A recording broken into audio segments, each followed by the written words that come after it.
What is the creepiest experience you've ever had while driving late at night / very early in the morning?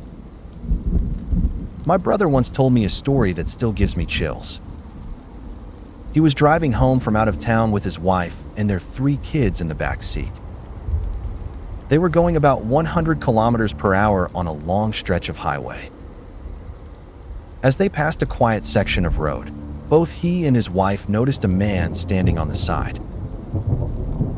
The strange thing was that the man didn't seem to be hitchhiking or paying attention to the traffic at all. They only caught a glimpse of him for a second, but he looked like he was stumbling, almost like he could barely stay on his feet. The nearest town was at least 5 kilometers behind them, so they started thinking something might be wrong. Maybe the man was in trouble.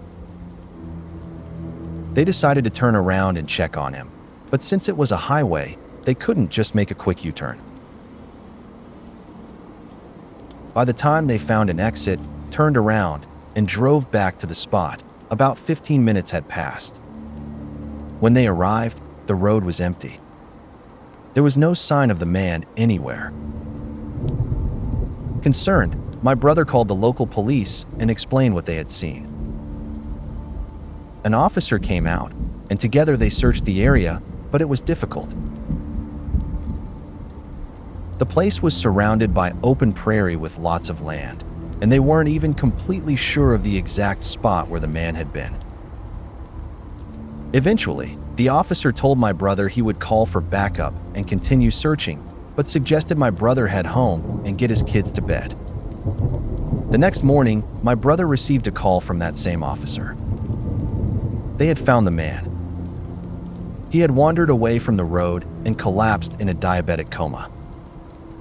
Fortunately, they were able to get him to the hospital in time. Apparently, he had been drinking a few beers in the town they had passed earlier and had simply walked off down the road. If my brother and his wife hadn't noticed him and hadn't bothered to report it, no one might have found him in time. My brother very likely saved that man's life. I was driving through Arizona late at night when something strange happened. A black Yukon pulled up behind us and started tailgating. Suddenly, red and blue police lights flashed on the vehicle. At first, it looked like we were being pulled over. But my wife quickly pointed out that something didn't seem right. The vehicle didn't look like an actual police car. Instead of pulling over immediately, we kept driving. The SUV stayed right behind us for about 4 minutes, lights on the whole time, making it seem like they wanted us to stop. The whole situation felt tense and unsettling. Then, just as suddenly as it started, the Yukon turned off its lights and drove away. Looking back, I realized how close I came to pulling over.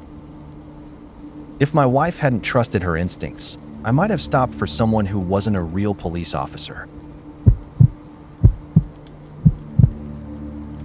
When I was about 18 or 19, my best friend, her sister, and I were driving home late after a night out. It was pouring rain, the kind that makes it almost impossible to see clearly on the highway. The weather was so bad that we decided to pull over under an overpass and wait for it to ease up a little. We were just sitting there when I turned to look out the window from the front passenger seat. Out of nowhere, I saw someone in a hoodie running straight toward the car. Instantly, I started yelling, "Go, go, go, go, go!" The driver slammed the gas, and we sped off back onto the highway. My heart was pounding as we drove into the night, not knowing who that person was or what they wanted. We made it home safely, but the moment stuck with me. I'm almost 40 now, and I have never stopped under an overpass again.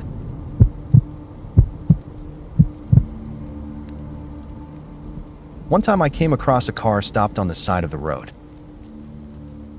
The passenger door was wide open, and as I passed by, I saw a man physically attacking his partner inside.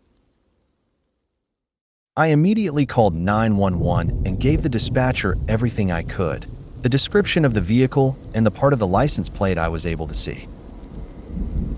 Even after the call, I couldn't shake the fear that reporting it might somehow make things worse for the victim. Edit. To the survivors of domestic abuse who shared their experiences in the comments, thank you. Hearing from you has helped me realize that calling for help was likely the right thing to do. I truly hope all of you are now safe and living better lives. Domestic abuse is something no one should ever have to endure, and I can't begin to imagine the pain you've gone through. I know you've probably heard it many times before, but you are incredibly brave and strong. I sincerely wish nothing but peace, happiness, and beautiful things for all of you. This one isn't really creepy, more strange and kind of funny. One night, I was driving west across the I-90 bridge into Seattle. In my headlights, I suddenly noticed a man walking along the road, just off the shoulder and on the wrong side of the pedestrian barrier, heading against the flow of traffic. He was hard to miss. The guy was very tall, with long white hair, a long white beard, and a flowing white robe that moved in the wind. And I swear, he was carrying a long wooden staff. He was walking with serious determination, like he had somewhere important to be. But obviously, someone dressed like that walking along the bridge at night was both completely out of place and in real danger. So I called 911 to report it. When the dispatcher asked me to describe the person, the only thing that came to mind was, "You're basically looking for Gandalf, the White Wizard." A little while later, the dispatcher actually called me back. He said he had put out a bolo for Gandalf, and the officer who responded reported that my description was absolutely perfect. This wasn't the spooky kind of creepy, more the kind that leaves you really unsettled. When I was about 20, I was driving home from a trip that normally took around 8 hours. There had been a traffic accident along the way that slowed everything down, and by the time I got moving again, it was late. I couldn't afford to get a hotel for the night, so I decided to just keep driving. About 4 hours from home, around 11 p.m., I was on a long, quiet stretch of highway. At one point, I noticed a car behind me, but I didn't think much of it. It's normal for someone to be heading in the same direction. After about an hour, though, I realized the same car was still behind me. I figured maybe we were just going to the same place. I stopped at a gas station to grab an energy drink, and the car pulled over across the road, but the driver didn't get out. It seemed a little odd, but I brushed it off. When I left the station, the car pulled out and got back behind me. Another hour passed, and I stopped at a rest area to use the bathroom. The same car followed me in, but stopped at the entrance instead of parking. No one got out. That's when I started to feel seriously uneasy. I was still about 2 hours away from the next city, my hometown, and wasn't sure what to do. To make sure I wasn't imagining things, I pulled over at the next roadside pullout. The car pulled into another pullout behind me, but on the opposite side of the road. Again, the driver just sat there. At that point, I was genuinely creeped out, so I got back on the road and kept driving. As soon as I reached my town, I called my parents and told them what was going on. They told me to drive downtown and make 4 left turns in a row. I did, and the car followed every single turn. That's when they told me to go straight to the police station. The car stayed behind me the entire way. But the moment I turned into the police station parking lot, the driver suddenly sped off, taking off at least 50 kilometers per hour over the speed limit. I went inside and told the officers what had happened. They sent a patrol car to look for the driver, but I never heard anything else about it. To this day, I have no idea what that person wanted or why they followed me for so long. But it scared me enough that ever since then, whenever a car follows me at night and makes the same turns I do, I pay very close attention. Years ago, I was driving home after visiting my boyfriend at his college. The trip was about 3 hours on an expressway that ran through a pretty rural area. It was late at night and incredibly dark.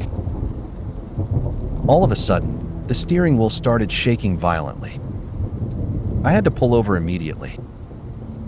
Luckily, there was a rest stop exit right there, so I managed to get off the expressway safely. A friend was with me, but she had been drinking and wasn't much help. When I got out of the car, I saw that one of my tires was almost completely flat. This was back when cell phones existed, but getting a signal in places like that wasn't reliable. I opened the trunk to grab the jack and spare tire, and before long 2 guys walked over and offered to help. It was the middle of the night at a rural rest stop, so I was a little cautious, but I figured I could use the help. I can change a tire myself, but it's not something I'm particularly fast at. Very quickly, though, it became obvious that these guys had no idea what they were doing. While I was trying to figure out how to politely get rid of them, my slightly drunk friend got out of the car and started chatting them up, which definitely didn't help the situation. After a couple of attempts, I managed to get her back in the car, all while trying to get the 2 guys to move along. By that point, I was starting to feel really uneasy. Then, out of the corner of my eye, I noticed another car slowly pull out from a dark corner of the parking lot. 2 other men stepped out. Before they even had a chance to approach, the first 2 guys suddenly rushed back to their own car and drove away. The new guys walked over and quickly changed my tire. None of us said a word the entire time. When they finished, I thanked them. They both gave me a simple nod, got back in their car, and drove off. I never learned who they were or how long they had been sitting there in the shadows watching. But even more than 20 years later, I still think about them sometimes and hope they're doing well.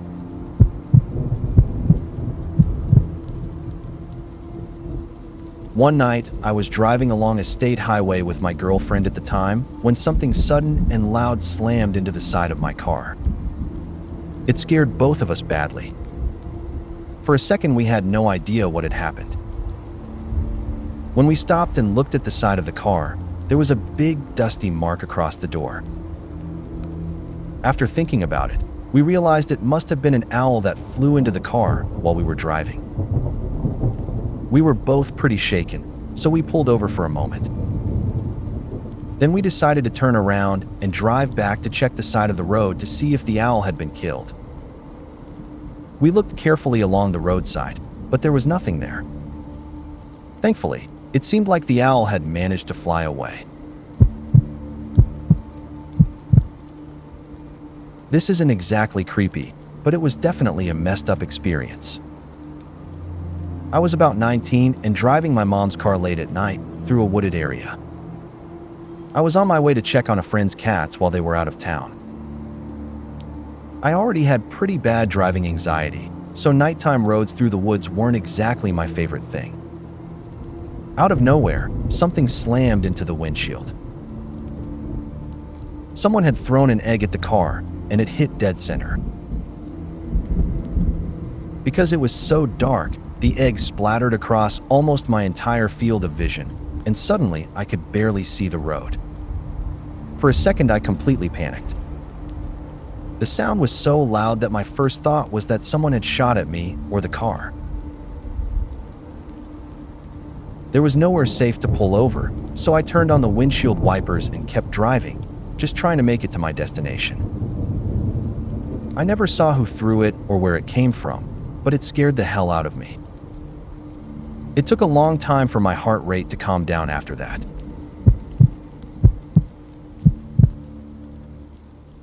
My husband and I were on an emergency trip out to Mississippi to help get my mom settled into a nursing home. I don't have a driver's license, so he had to handle the entire drive. Around 3 a.m., we hit this stretch of road that was just a long, straight path with fields on either side. No streetlights, pitch black. It was honestly unsettling. As we drove, I noticed something off about my husband. His breathing was different, his posture a little strange. Tiny things, but enough that you notice when you've been married. I asked, "Honey, do you need a break?" He said, "No, I'm fine. Let's just finish this stretch, then we can find a hotel." I trusted him, and we made it across safely, eventually crashing at a Days Inn somewhere. The next morning, while brushing our teeth, I mentioned how creepy that road had felt. He went quiet for a moment, then said, "I honestly thought I dreamed it. It didn't feel real at the time. I felt like I was in a dream." I reminded him that I had asked if he needed a break, and he said, "Yeah, I remember that too, but I thought I just imagined it." Do me a favor. If I ever say I'm fine and don't need a break after driving hours in the dark like that again, don't take no for an answer. I was so out of it, I didn't even realize how gone I was. Since then, we have a standing rule to make each other stop well before reaching that level of exhaustion. The thought that he was completely dissociated that night, barely aware of reality, still gives me chills. It's terrifying to think of what could have gone wrong. Lesson learned: driving while exhausted is just as dangerous as driving drunk.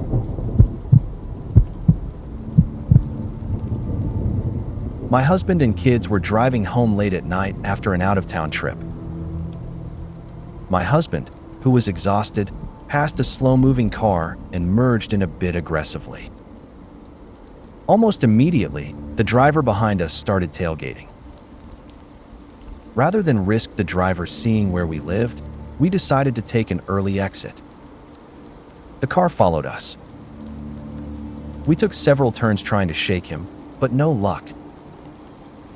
Eventually, my husband drove to his workplace, which had an armed guard on duty, hoping it would be a safe place. The car followed us all the way there. The man got out, and my husband went inside to get the guard, but the man followed him. Once the guard was standing with us, the man started yelling at my husband, apparently upset about being passed. The guard threatened to call the police if the man didn't stay put until we drove away. We left safely after that. This all happened about 30 years ago, long before cell phones were around, and it's a memory that still makes my stomach turn. One night, I was driving on I-80 through central Pennsylvania. To save a little time, we cut through Black Machinon instead of going through Phillipsburg or Snowshoe. The shortcut is a gravel road, and I was going about 35 miles per hour when something strange caught my eye. There was a pair of eyes shining right in the middle of the road, low to the ground, and I couldn't make out any animal. Then I noticed more, at least 5 sets of glowing eyes ahead. Figuring I didn't want to accidentally run anything over, I slowed down and rolled down my window to get a better look. It was a whippoorwill, just happily rolling around in the dust, giving itself a dust bath and singing away. As we looked closer, there had to be at least 15 of them, completely unconcerned with our car passing just a few feet away. I was driving home after an overnight shift, early in the morning. The road was a remote back road, and I was exhausted. The radio was off, and the car was completely silent. Naturally, I nodded off. Suddenly, a loud, stern voice came blasting through the car's speakers, right as rain. I jerked awake to realize I was slowly driving through a field I'd somehow wandered into while asleep. My heart was pounding. The voice had said my name, too. I fumbled with the radio, checked the on and off buttons, but the radio was definitely off. I still have no idea how it happened. It was one of the strangest, most unsettling experiences of my life. My wife and I were driving at night when, out of nowhere, a police car suddenly pulled up very close behind us. It was pitch black, and it felt like it appeared from thin air. Before we could even process it, the car swerved around us, got about 100 feet ahead, and then completely vanished. We both just sat there, freaking out, staring at the empty road ahead. Where did he go? We kept asking each other, still trying to wrap our heads around it. I was dating a woman who, for some reason, refused to drive, especially on highways. I never really knew why. At the time, I worked the late shift. One night, I got home somewhere between 3 and 5 a.m. I had taken the next day off because her favorite band was playing in a city about 2 hours away. Around 7 a.m., she woke me up to wait in line for the concert. She insisted on being first, front, and center. Guess who ended up driving? I told her I was planning to catch some rest in the car while she held our spot. When we got there was no line at all. Employees weren't even around yet. She got mad that I tried to rest in the car, so I joined her sitting on the curb. Hours passed with still no one in line. Finally, the first employee walked by and offered us hot chocolate. It was February in the Midwest. People slowly started lining up behind us in the late afternoon. I was furious. I could have slept before this whole ordeal. The concert itself was fun, but the drive home was terrifying. I asked her to drive, and she refused. I was so exhausted that I started hallucinating. At first, I didn't even realize it. I mistook clouds on the horizon for traffic. Then it clicked when I focused on one cloud and thought, why can't I pass that big truck? Once I realized what was happening, I suggested she take over. She refused again. I had to fight to keep control of my mental state and focus on driving safely. I got us home okay, driving cautiously and constantly reminding myself what was real versus what my brain was making me see. I collapsed as soon as we got in, but I had to work the next day and the rest of the week, so I couldn't recover from the sleep deprivation for a while. I still resent her for putting me in that situation. It scared me to death, and I've been terrified of something like that happening again. This was about 12 years ago, and we broke up not long after. I don't usually think about deer. I rarely see them around where I live. But a few months ago, around 1 a.m., I was driving home on some back roads after visiting a friend. Out of nowhere, this thought popped into my head. What if a deer suddenly appeared on the road in front of me? How would I react? Swerve, slam on the brakes, duck down. It was just a weird little daydream. Not even a minute later, a large antlered deer slowly appeared in the dark, right on the road. I managed to slow down and stop in time, thankfully, and watched it cross safely into a nearby field. Since the roads were deserted, I figured I'd turn around and see if I could get a few pictures. When I got back to the spot where the deer had been, it was gone. But then, out of nowhere, 2 baby deer came running across the road and into the same field. Not exactly creepy, just strange and strangely coincidental. I was driving to a work call around 3 a.m. when something horrific happened. Someone jumped off a bridge right in front of my car. It was a suicide, and witnessing it was absolutely awful. I used to live way out in the middle of nowhere, and back then I picked up hitchhikers pretty often. One Christmas night, I was driving over the mountain to my girlfriend's house after spending the day with my family. Her place was even more remote, like an hour from the nearest grocery store. I was taking the only road out of the area, about 20 miles of straight road flanked by dense woods on both sides. I was 18, speeding along at around 80 miles per hour, reckless, I know, just trying to get home before 2 a.m. Out of nowhere, I flew past a guy walking down the road. It was freezing, and I didn't want someone out here freezing to death, so I slammed on the brakes and backed up. I asked if he needed a ride. He was carrying a compound bow. My first thought, it's 1:30 a.m. This guy's a poacher, but I can't back out now. I told him to put the bow in the back of the truck and hop in. He set it down and got in, completely silent. I'd picked up strangers before, but I'd never had one sit like this, stone quiet. I tried small talk. Did you spend Christmas with your family today? He mumbled a quiet, no, and went back to silence. At that point, I just wanted him out of my truck. We drove in silence for a few minutes until he told me to pull over at a turnoff up ahead. I stopped off to the side, not fully pulling in. It was a dead end, and I wanted to be safe. He sat there for what felt like forever, just thinking, then finally got out, leaving the door open. I said something like, "Don't forget your bow," and reached across to close the door. He slowly grabbed it, then turned and just stared at me through the window without moving. I sat there for a moment, feeling all kinds of weird vibes, then decided to drive off.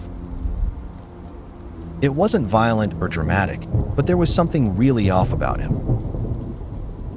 At the pull-off, there was just a minivan parked with its door open, which added to the creepiness.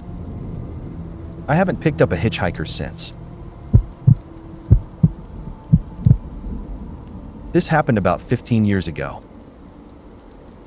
I was in college 4 hours from home and would occasionally drive back for the weekend to see family and old friends. My parents were divorced at the time, and while they both lived in the same county, I usually stayed at my mom's ranch out in the countryside since my dad had a tiny apartment.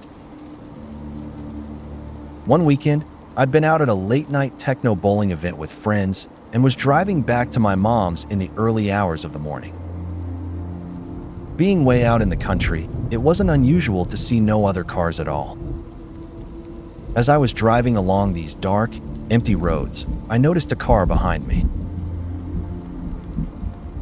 At first, I didn't think much of it, but then it started swerving back and forth right behind me, way too close for comfort. This went on for a couple of miles, with no other cars around. By this point, I was really freaked out. The car wasn't trying to pass, even though it could have easily done so. I wasn't about to pull over or head straight home, not knowing if this was some crazy guy with an axe or something. I started taking as many turns as I could, trying to shake the car, but it stayed glued to my bumper, swerving constantly. In a panic, I decided to head back toward the city where I'd been with friends. The city is serviced by a state highway, well lit and with more traffic, so I figured that would be safer. The car still followed me, matching my speed for several miles. Finally, in a moment of sheer panic and not thinking about safer alternatives, like going to the police, I swerved across lanes at the last minute onto an exit ramp. It startled the car behind me enough that they missed the exit and had to continue several miles down the road. Once I'd shaken them, I floored it through town on the regular roads, speeding well over the limit, just desperate to get back to my mom's house. I made it back safely, but every set of headlights after that had me jumping and feeling paranoid. To this day, I can't drive at night back to my mom's without thinking about that night. My skin still crawls just remembering it. I never found out what the deal was with that swerving car, and I never saw it again, as far as I know. Back in college, my friends and I decided it would be a great idea to drive 6 hours to another school, leaving around 11 p.m. I was completely sober and driving, while my friends had been partying. After the first hour, they were all passed out and quiet. Around 4 a.m., as I drove through a construction zone, I suddenly started hallucinating. I saw traffic barrels scattered all over the road.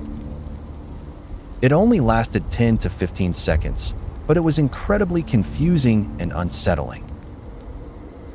I pulled off at the next exit, parked behind a restaurant, and slept until sunrise. It was a super weird and creepy experience, and thankfully it's never happened again. I was driving home from my fiancé's sister's house after spending the weekend with her. I left early in the morning since I had a 2-hour drive and needed to be at work around 8 a.m. Their town is small, so just getting to the main highway takes about 20 minutes, winding through curvy roads in another tiny town. As I was leaving the second small town, about half a mile out, it was still pretty dark and foggy. That's when I saw a grown man walking along the side of the road, wearing a full suit. He looked like he was trying to hitch a ride, but something about him gave me serious pause.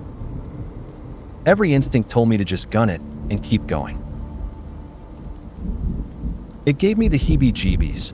I had no idea who he was, where he came from, what he was doing, or where he was going. Around 9 p.m., my sister was practicing driving. We made a quick stop at a gas station before heading home. Since it was summer, all the windows were rolled down. From the sidewalk, we heard a raspy voice calling out to us. The tone suggested it was a middle-aged woman, but we couldn't see her. There were no streetlights near her, and it was pitch dark. She kept asking us to drive her to her brother's house, claiming she'd gotten off the bus too early and didn't know how to reach him on foot. We ignored her, but foolishly left the windows down. Every passing car felt like a small prayer as we waited for a chance to turn. She continued pleading, insisting she wasn't sketchy. We finally told her sorry and managed to make our turn. As we drove away, I thought, wait, if we had given her a ride, how would she even know where her brother lives if she couldn't find it on foot? Needless to say, we never drove with the windows down again after that. I left my house around 5 a.m., driving through the quiet neighborhood. As I approached a corner up ahead, I saw what looked like a ghostly figure, completely white and just floating there. I slammed on the brakes. There was no way I was driving past that. As it moved under a streetlight, the ghost became clear. It was an old lady in a Victorian-style nightgown, calmly walking her tiny chihuahua. For a second, it scared the hell out of me. I worked third shift as a corrections officer, so I usually got off around 6 a.m. One particular morning, I was driving home. After crossing a few main streets, I had to turn right onto a country highway. It's a tricky turn because of semi-traffic, so you have to be cautious. That morning it was unusually quiet. As I stopped at the stop sign, a van was turning off the highway toward me. Our eyes met, and I swear on both of my parents' graves, the driver was not human, or at least, he didn't look like any human I've ever seen. There was nothing deformed or obviously wrong, but something about him was deeply, unmistakably wrong, pure evil. The moment his gaze locked onto mine, I felt instantly sick. By the time I got home, I vomited. I still don't know how to explain it, and I'm not religious, superstitious, or a believer in paranormal nonsense. I just saw what I saw, and I'll never forget it. I was driving home after a basketball game, approaching my exit when I noticed the road ahead was streaked with red. As I got closer, it became clear it wasn't just paint. It looked like blood and maybe even organs. On the side of the road lay a large, bisected animal. The sight hit me hard and left me feeling deeply sad. I was driving on I-10 near Winnie, Texas, a 2-lane stretch of highway. I was in the left lane, cruising along at the same speed as the car beside me. Up ahead, I noticed a broken-down vehicle on the shoulder with its flashers blinking. Then, in the blink of an eye, I saw someone standing in the middle of the dotted lane. It hit me suddenly. I and the car next to me had just passed a person dressed all in black between us at 70 miles per hour. That moment shook me, and I couldn't shake the feeling for quite a while afterward.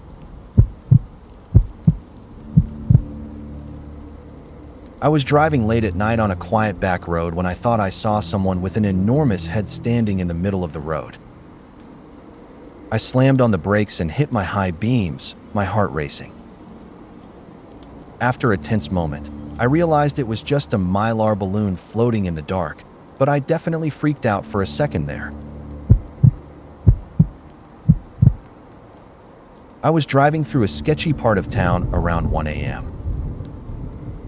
When I stopped at a red light, I noticed a man standing just 4 feet from my passenger door. His hair was greasy and matted, and he was wearing a filthy yellow onesie pajama. In one hand, he clutched a bottle of alcohol, and he was swaying unsteadily. He took a step toward my car, and I didn't hesitate. I just pulled off. The guy was clearly drunk or high, and the whole encounter haunted me for nights. Edit. I almost forgot the creepiest part. He had a literal baby pacifier in his mouth on top of the onesie. That image is burned into my memory. One winter, I helped run a children's theater camp with a company I work with frequently. The theater was about 50 minutes from my home, but the camp itself was hosted at a high school roughly 2 hours away. Since they desperately needed one more person for the week-long program, I agreed to stick it out. On the second to last day, a massive snowstorm hit unexpectedly. I set off for home, crawling along back roads in Wisconsin at a maximum of 15 miles per hour. The roads were completely covered, visibility barely 100 feet, and to make things worse, I was dangerously low on gas. It was around midnight, and I was still at least an hour from any bigger city. I told myself I'd have to fuel up at the first place I found, which turned out to be a tiny general store stranded in the middle of empty fields. The store was closed, but the gas pumps were on, so I pulled up and started pumping. My nerves were already frayed from the storm when, out of nowhere, a beat-up old truck came barreling into the lot. 2 large, burly men got out. One went to fuel his truck, while the other stood off to the side directly in front of me, trying to make conversation, asking my name, where I was headed in this weather, and so on. I was a 5 feet 2 inches, 130-pound, very non-threatening 23-year-old at the time, and I was terrified. Alone, in the middle of a snowstorm, no cell service, and these 2 men looming over me. It was every horror movie setup imaginable. I stared at the pump, ignored him, and mentally prepared myself for my future episode of Dateline. The moment my pump finished, I slammed it back into place, jumped in, and drove away as fast as I dared, still only about 25 miles per hour, without looking back. I have no idea whether those men meant any harm or were just being friendly, but in those circumstances, it was undeniably creepy. This happened at Cushman and First in Fairbanks, Alaska. I watched a tan minivan run a red light, and strike a man walking across the intersection. The driver panicked and left the van in drive. It rolled forward and hit a building. I was a senior in high school at the time. I called 911 and was guided step by step through performing CPR on the unconscious man who was bleeding from his face. Edit. This was around 2001. From what I recall, the man and his son had a falling out and weren't in contact. The son was eventually found in Arizona and flew back to Fairbanks to be with his father and help lay him to rest. I can't remember what the event was called, but about 15 years ago, I was driving alone around 3 a.m. The streets were completely empty, no other cars in sight. I turned onto an avenue, and suddenly, out of nowhere, there were 40 to 50 people on bicycles, unicycles, old-fashioned penny-farthing bikes, and even adult tricycles. Every single one of them was wearing a costume. It completely caught me off guard and gave me the creeps.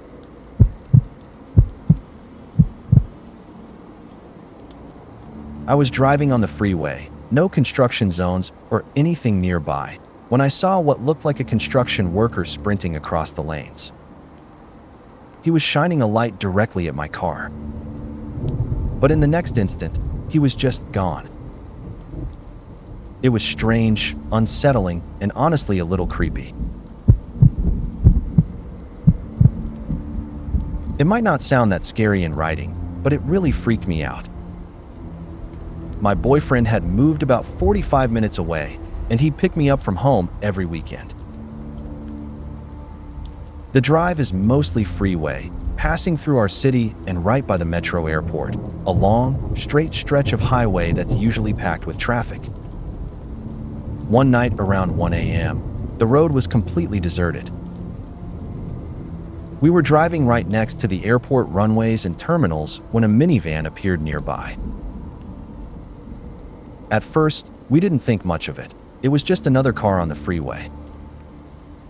Then, at the exact same moment, we both looked out the passenger window. The minivan was perfectly parallel to us. Inside, a skinny man, probably in his mid-50s, had his head angled directly toward us. His eyes and mouth were wide open in the most insane, soul-piercing scream expression I've ever seen. He didn't take his gaze off us for a second. It felt like he was staring straight into our souls. I honestly don't remember how long I looked, but I was so relieved my boyfriend saw the same thing. The minivan got off the freeway almost immediately, and for the rest of the drive, I couldn't stop thinking about that face. Logically, I know he didn't do anything to harm us, but seriously, what was that? Just imagining his eyes and mouth that wide makes my heart race. I didn't even know human eyes could open like that.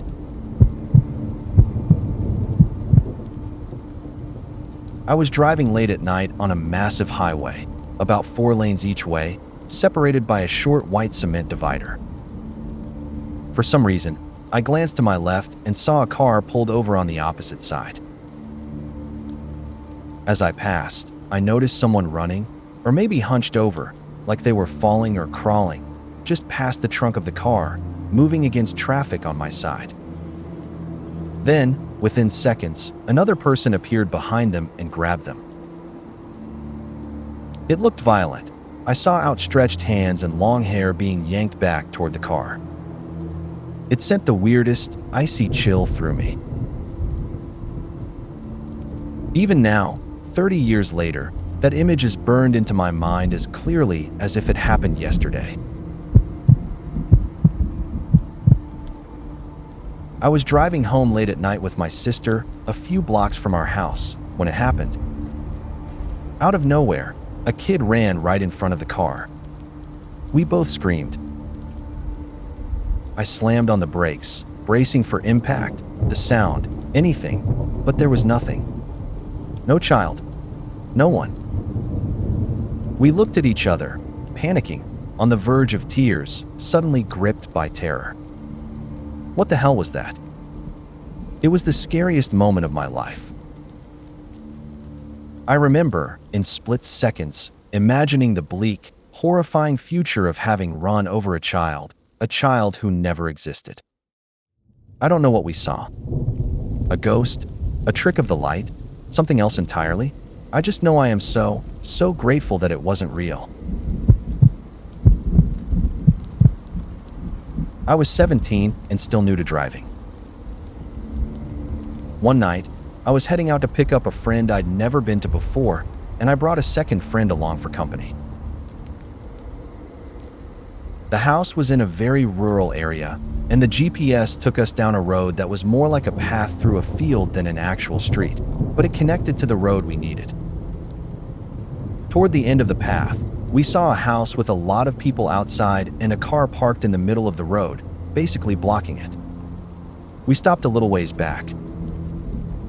An older, clearly drunk man came up to the window and asked what we were doing there. I explained we were just following the GPS, trying to get somewhere.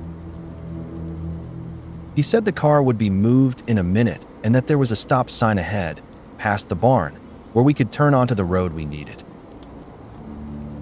Then my friend noticed something terrifying. 2 men were shoving a girl, kicking and screaming, into the back seat of the parked car. She wanted to get out and see what was happening, but I told her to stay inside. The car finally pulled aside, and we cautiously drove to the stop sign. We paused there for a moment, trying to figure out which way to go, when suddenly an SUV rear-ended us. I slid my window down and yelled, "What the hell?" A girl poked her head out and said, "That's what you get for showing up to my boyfriend's house unannounced." Then a man came screaming up to my driver's window. I didn't hesitate. I gunned it, and we drove off. From that point on, there was no cell service. Night was falling, and we were lost until we came across a newer-looking house with the lights on. An older couple answered, and we explained what had happened. They knew where my friend lived, drove there, and we followed. Once we had service again, I called the police. They came, took my information, and called a few days later to say they had checked the road and the house, but no one was there. I assume it was just a bunch of drunk idiots, but it remains one of the scariest and strangest experiences I've ever had. An enormous bear suddenly walked right in front of my car. I slammed on the brakes and swerved, but it was too late. As I skidded, it hit me, literally and figuratively, that something was off. A, I was crossing a bridge. There was no way this bear could have come from anywhere. B, the bear was bright green and glowing in the dark. C, I hadn't slept in 3 days, and I was probably hallucinating. My heart racing, I realized I needed to get off the road immediately before things got any weirder or any more dangerous. Years ago, I was driving back from a wedding in northern Wisconsin with my ex-girlfriend, heading toward Madison. We were probably 20 or 30 miles from the city, around 1 a.m. My GPS, a cheap little thing my dad had bought me from Radio Shack, was routing us through some backcountry highways after a gas stop instead of putting us back on the expressway. I didn't mind. I'd always found those quiet roads peaceful, though at night they can be pretty eerie. My girlfriend was asleep in the passenger seat, so I turned the music down low to not wake her, which made the night feel even more surreal. I was in that focused, almost meditative groove of driving, eyes scanning the dark road ahead. Then, something on the side of the road caught my attention, a massive mountain lion, its face smeared with what looked like blood. My heart started racing as I shook my girlfriend awake, trying to get her to see it before it disappeared. But by the time she woke, it was gone. I pulled over and asked her to watch the rearview mirror, hoping to catch it crossing the road behind us, but it never appeared. She was convinced I'd imagined it. Mountain lions aren't exactly common in that part of Wisconsin. But I swear I saw it.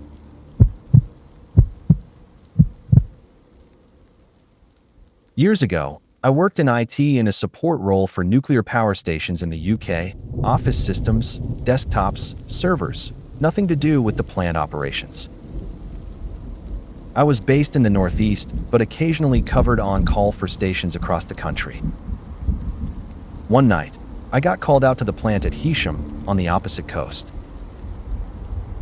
Their servers were down, no service, so I had to drive across the country to fix it. After sorting it out, I began the journey home.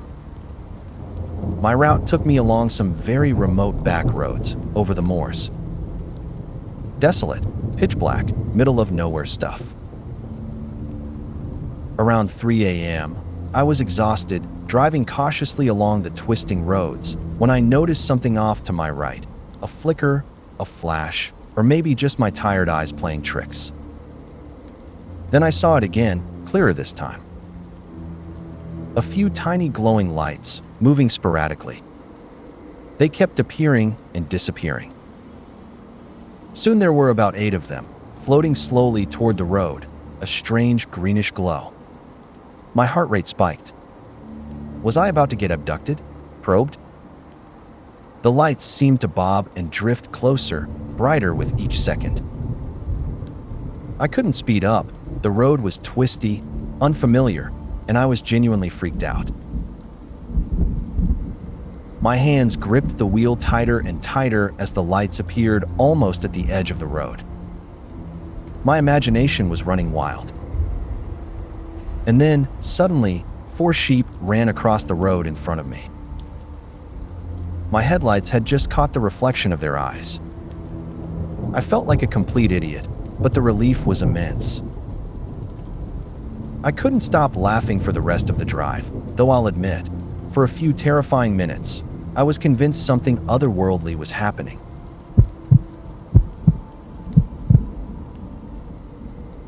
One night, I was riding my bike when a guy in a pickup truck kept passing me, then pulling over and leaning against his truck, naked from the waist down, casually inviting me to come with him. He did this 3 times that night, and it wasn't the first time he'd done it on other nights. At first, I tried ignoring him, but eventually I had to threaten his life to get him to stop. The route I was on is a truck route with a history of unsolved murders, which made it even scarier.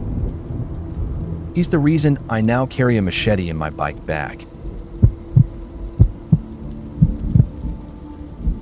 A few years ago, my family and I saw a train pass under the freeway near Emigrant Gap, California. Being rail fans, we decided to try to beat it to the next town, Blue Canyon. The road from the freeway is about 2.1 miles long, with no lights except the car's headlights. It was winter, around 7:30 p.m., pitch black. After a tense few minutes, half expecting a gang of men with chainsaws to appear, we finally arrived in Blue Canyon. The moment we got there, every visible light in every home went out, except for a few porch lights that flickered on in houses that had been dark. We decided right then and there to leave. As we turned around and headed back to the freeway, something even creepier happened. About halfway back, every sound, except the engine, suddenly stopped, all at the exact same time. My dad probably floored it, going 50 miles per hour on the narrow, winding road, just trying to get back to the freeway. It was never spoken aloud, but we all silently agreed we would never return unless we were taking the train. On the 3rd night of no sleep, after 2 previous all-nighters from years of working 3rd shift, I started my usual drive to work. It was a cloudy winter night, and anyone familiar with these conditions knows that when there's enough ambient light under a misty sky, it can make dead of night feel unusually bright. Snow amplifies it even more, reflecting light back down from streetlights or distant towns. I was on the highway, drifting into daydreams, when I thought I saw movement on the shoulder. My tired brain immediately misfired. Tree branches shaking violently looked like people. As I glanced back at the road, the shadows in front of me blurred into even taller human shapes. I swerved, utterly convinced there were several figures in the road, only to realize, of course, there was nobody there. It happened again further down the road, and it took me literally yelling to myself, "Tree branches," before my brain corrected itself. That night, I drank a ton of coffee and reminded myself that hallucinations were possible. The drive home was thankfully uneventful. Another night, though, I encountered real danger. I was heading to work when I came across a traffic accident that must have just happened. No emergency lights, no rescue vehicles, nothing. A car was upside down in the left lane, pieces scattered across the middle lane. People were standing in the lanes, completely exposed, and I and the car to my right passed within inches of hitting them. A glance showed another wrecked car on the right shoulder, facing the wrong way. I tried to report it while driving, terrified that if I had looked in exactly the wrong place, I might have seen a dead person. I don't know what happened to them, but that night reminded me that sometimes the road's real dangers are far worse than any hallucination. It wasn't late at night or early morning, just early evening after work. I was driving home, exhausted, and must have nodded off for just a second. The next thing I knew, I woke up 100 or 200 meters down the road. There's a corner along that stretch, so I have no idea how I didn't crash. A few weeks ago, something happened that left me shaken, though at the time I was oddly numb. My fiancée and I were driving back to my parents' house after spending Thanksgiving about 4 hours away.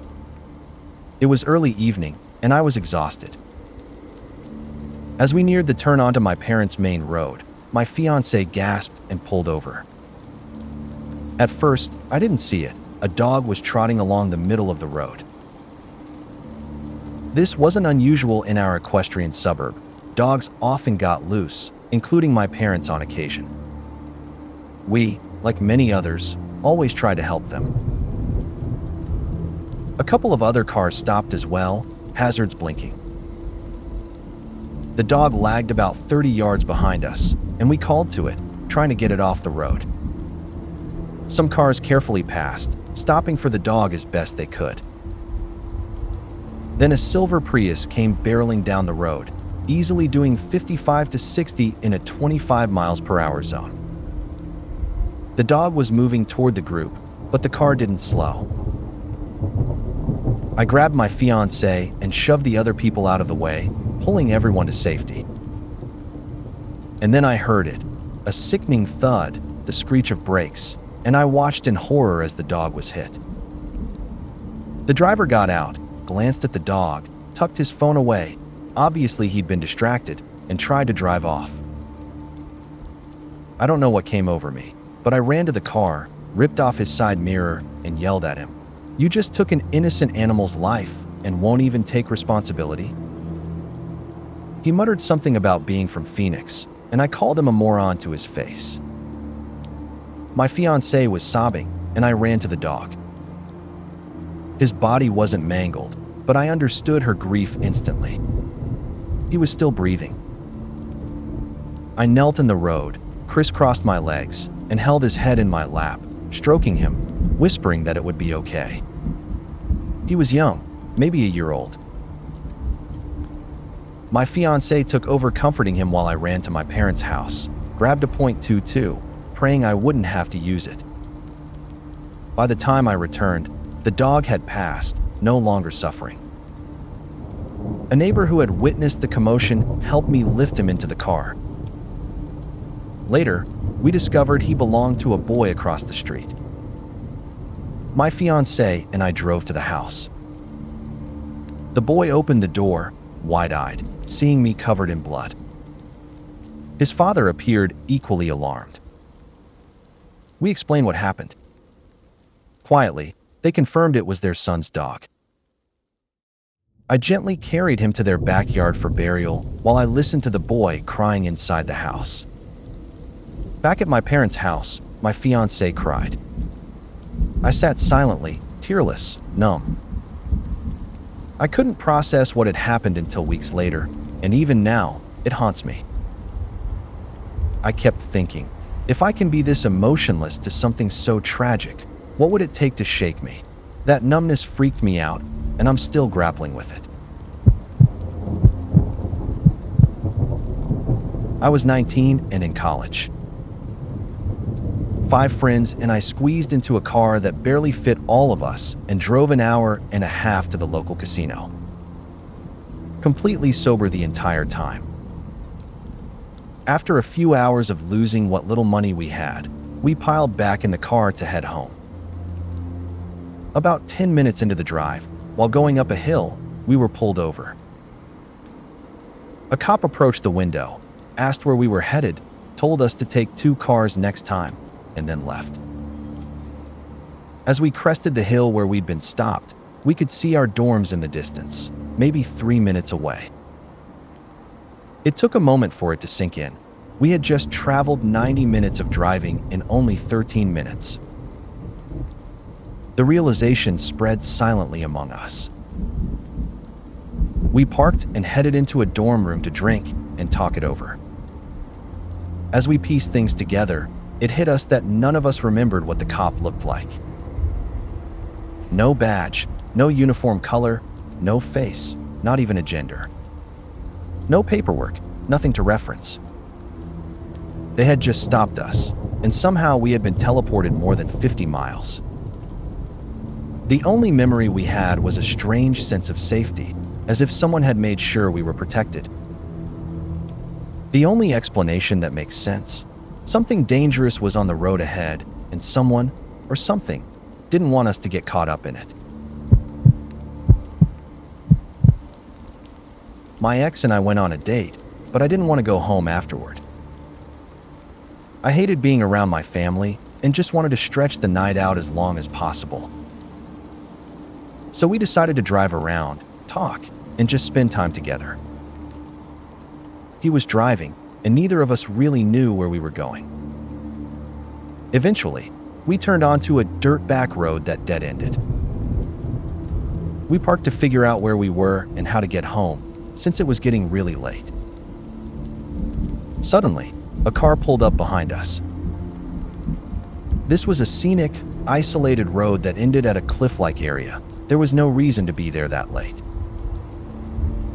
But the car came like it had purpose, not like it was lost. As soon as it saw us, it started accelerating, and we realized this might not be a friendly encounter. We left immediately, but the car turned around and began following us. For several miles, it stayed on our tail. Eventually, we made a series of random turns and finally lost it. I still have no idea who was in that car, why they were there, or what their intentions were. After that night, we never went on aimless late-night drives again. It was so incredibly foggy that I couldn't see more than about 10 meters ahead. I was on a 2-way highway and terrified to either slow down or speed up. If I went too slow, someone could crash into me from behind. If I went too fast, I might not have time to react to whatever appeared out of the fog. At that point, I had every light I could turn on, headlights, high beams, even hazards, just trying to make myself as visible as possible while inching forward through the white nothingness.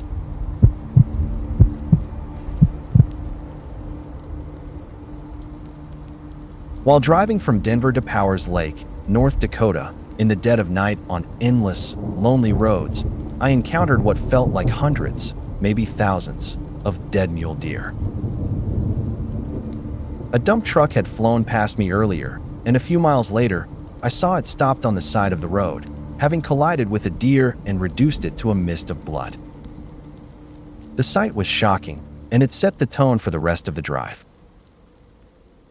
For 5 or more hours, I pressed on through Douglas, Wyoming, and into Miles City, Montana.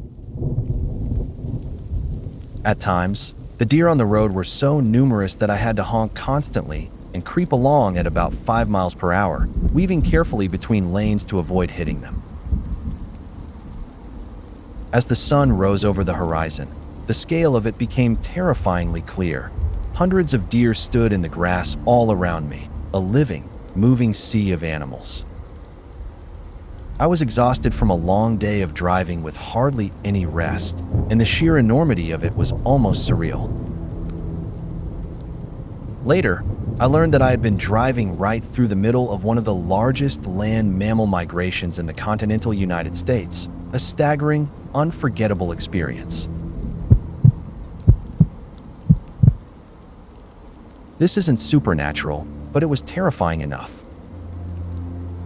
Around 5 a.m., my dad and I were driving to my sister's house to babysit. It was February in Michigan, colder than Satan's sex dungeon, and the roads were covered in black ice. My dad was driving cautiously, but the cars ahead of us were not. The highway narrowed to 2 lanes because of construction, and suddenly everyone started braking and sliding. We could hear the crunching and banging of cars colliding all around us. Somehow, we managed to weave through what was basically a massive pileup without getting hit or hitting anyone. Drive safe, kids. Black ice doesn't play. I was in the back seat of my cousin's car in a part of England I hadn't visited much, Yorkshire. Out of nowhere, ear-piercing sirens filled the air, and all I could see was a massive structure, completely void black, stretching up into the mist. Then something swung down from the fog, spinning like a propeller. It was a colossal wind turbine.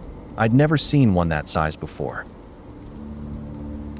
My cousin later explained that the light refraction and the paint on that particular turbine made it appear completely black, and that Yorkshire has turbines of gargantuan scale. That explained the visual, but not the sirens.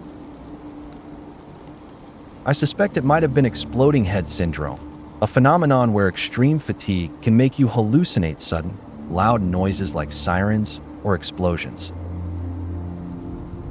I was beyond tired that day, so maybe my mind just added the soundtrack.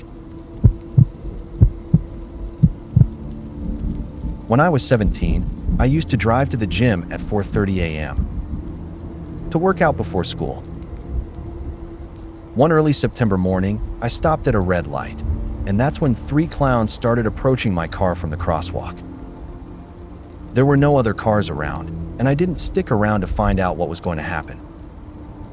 I ran the light.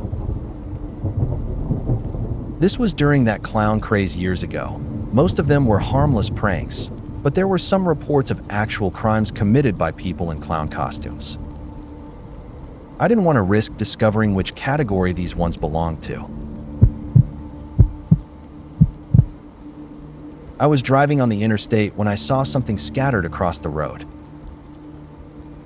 At first, I thought it was an animal, until I realized one of the pieces was a human stomach.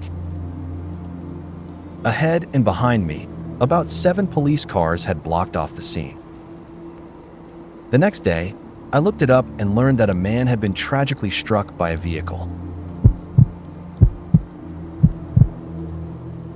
One night, I was driving past an abandoned subdivision in Central Florida. It was around 2 a.m., and the streets were dimly lit. Out of the darkness, I noticed a man sitting on the hood of his car, sleeves rolled up, smoking a cigarette, a little way into the road leading into the empty development. He seemed to be watching me as I rolled by, as if making sure I wasn't going to stop. I'd never heard of anything sketchy happening there, but the sight gave me pause. Eventually, urban sprawl swallowed up the area, and it's all built over now. But that quiet, eerie moment stayed with me. I was on my way home when I came across a roundabout in the middle of nowhere. There, in the middle of the road, sat an abandoned car. At first, I thought it might have crashed, so I pulled over to see if anyone needed help.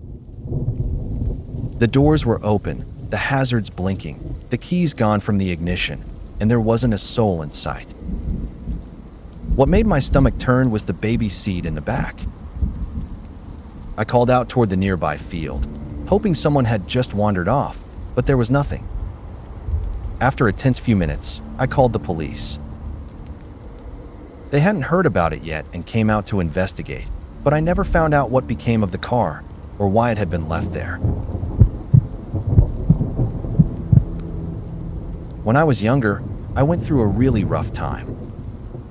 I had lost my job and couldn't afford rent anymore. I had just moved to a new town, didn't know anyone there, and I was struggling with anxiety and depression. On nights when the shelter was full and I couldn't get a bed, I would sleep in a park near the highway. One night it started raining harder than usual, so I decided to take cover under an overpass. If you've ever been under one, you know how dark it gets. Sometimes animals nest up in the rafters, and the constant roar of cars passing overhead makes it hard to sleep.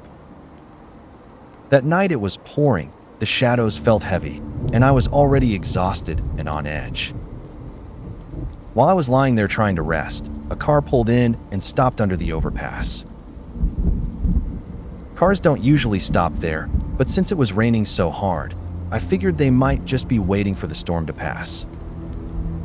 After a moment, though, I noticed there were 3 people inside. The longer they sat there, the more nervous I got. I started wondering if they had seen me and were waiting for something, maybe to rob me, attack me, or just mess with a homeless guy. My mind started racing and panic set in. The only thing I could think to do was scare them first. I figured if they were planning something, surprising them might give me the upper hand. So I decided to run toward the car and bang on the passenger window or windshield to startle them. I began jogging down the side of the overpass toward the car. The person in the passenger seat turned and looked straight at me, then suddenly started shouting something. That's when I really panicked, because it sounded like he was telling the others to come after me. I heard him yelling, "Go, go, go!" But instead of getting out, the car suddenly sped away into the rain. I stayed awake the rest of the night after that, convinced they might come back. Looking back now, I sometimes wonder if they were just as scared of me as I was of them. My youngest was a competitive cheerleader, and we used to travel all over the place for competitions. Sometimes we flew, but most of the time it was a road trip. On one trip to Chicago, I was using Waze for the first time. Trying to avoid tolls, it routed us onto a foggy, deserted road somewhere in one of the Virginias. I swear it looked like a scene straight out of Silent Hill. At one point, I think we even drove through someone's backyard. It was just me and 3 girls under 18, late at night, mist drifting across an unfamiliar landscape. My eldest was the only one awake, trying to help me navigate. Then, out of the eerie silence, Waze suddenly boomed, turned left in 400 feet, and scared the absolute crap out of us. My daughter and I shrieked at the same time, waking the other 2, who started screaming too. It took several long moments before we could calm down. Finally, when we reached a main road and spotted a 24-hour convenience store, we practically kissed the ground. We laugh about it now, but at the time it was definitely nerve-wracking, one of the few cheer road trip memories I don't exactly cherish.